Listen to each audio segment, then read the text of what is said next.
You know what no one prepares you for, but everyone talks about? Taking care of a veteran and living with someone with PTSD. Because PTSD is real, and trauma is real, and triggers are real. But can we have a drink together for a minute about the person living with all of that? Because that's real too. So grab your drink, pretend we're sitting at a bar or something. I won't judge you for your life choices if you don't judge me for mine, because I have been wrestling with something lately. When you're married to someone who is a veteran who also has PTSD, your world quietly changes, and you learn what movies are off limits. You learn how to say no to watching any sorts of fireworks without casting a shadow. And you know which sounds make your stomach tighten before even that person is aware of them. And you become really good at reading the room, almost too good.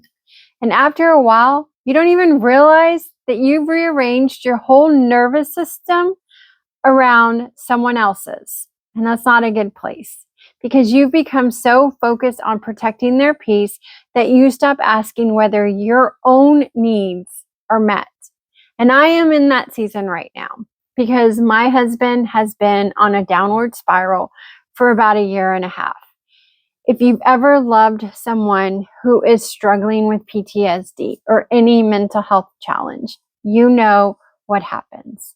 Little by little, your life starts orbiting around making sure they're okay and forgetting that you need to be okay too. And somewhere along the line, I have disappeared.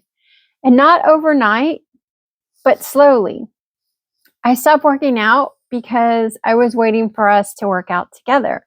And every week I would think, we're going to start today. But next week turned into months, turned into a few years. And I stopped caring about how I looked. Now, before anybody comes for me in the comments, hear me out. I grew up with my grandma always saying, put your lipstick on. Lipstick makes you look happy. Don't go anywhere without lipstick. Now, was that scientifically accurate? Probably not.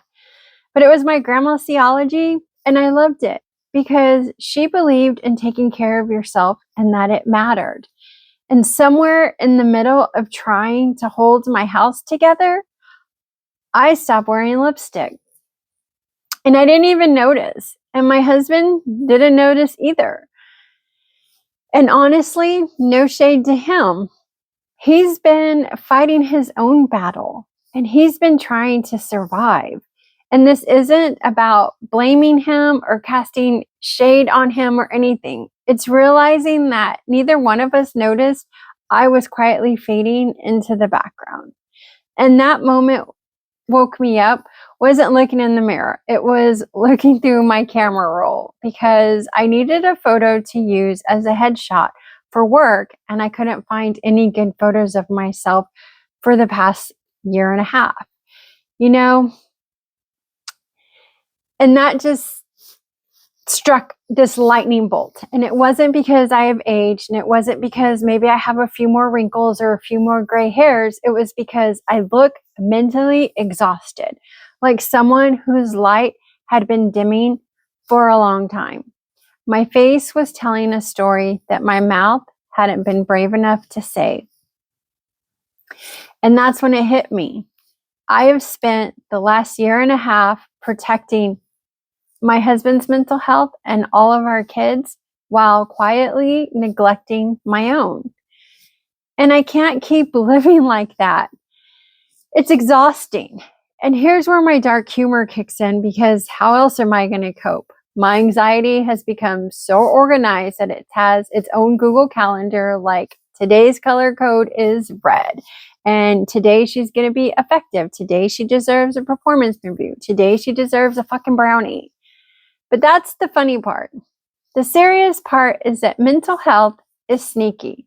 It has a sneaky way of convincing us that we're functioning, that we're fine, even when we're not. And those are not the same thing. I have had to learn that choosing myself for a moment doesn't mean that I am abandoning my husband. And that is hard. It means I'm making sure there's still a healthy version of me left to love him. And that's been hard too, because guilt is so loud, especially if you're a caregiver like I am. And you start asking yourself, if I take a break, who's going to take care of my house? Who's going to take care of my husband? If I need space, am I being selfish? If I say I'm struggling, does that somehow minimize what he's going through? And the answer is no, because two people need compassion at the same time. It's okay. My husband deserves care, but so do I. And marriage isn't a competition. It's to see whose pain, it isn't a competition to see whose pain is bigger. It's two people carrying two different backpacks trying to help each other make it. And his backpack happens to be PTSD and depression right now. And mine has become the caregiver, fatigue, anxiety, a nervous system that's been running on high alert for far too long. But both of them matter. And no, I'm not trying to pull a Rose from Titanic and hog the floating door. I am just saying that there has to be room for both of us on that raft. Because as Christians, I think that sometimes we believe that we're supposed to carry a burden until we collapse. But Jesus never asked us to become the Savior. He already handled that job for us. And sometimes the most faithful thing we can do is say, I need rest. I need counseling. I need help. I need a walk. I need a fucking break. I need someone to ask me how I'm doing. And that's not weakness. That is wisdom. So lately, I have been pressing pause on caring for anyone else. Not saying that I don't love my husband, never that. But I am pressing pause on believing that I don't matter and that my needs don't matter. And I'm learning to take care of my mental health again. And one of the ways that I can love my family is by taking care of me, because exhausted people don't love well, and empty people don't pour well, and burnt out people eventually catch on fire. If you're married to a veteran, if you're caring for someone with PTSD, if you're caring for a parent with a dementia or any illness, or a special needs kids, like I have a special needs kid, or someone battling addiction, or someone that depends on you for everything. Can I remind you of something? That you matter too, that your mental health matters just as much as theirs, as that person, that your tears count too. And you don't have to disappear into the fabric to prove that you love someone.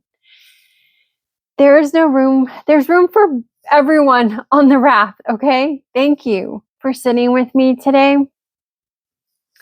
And I want to know in the comments, when was the last time that you checked in on you, that you did something for you and not everyone else that depends on you?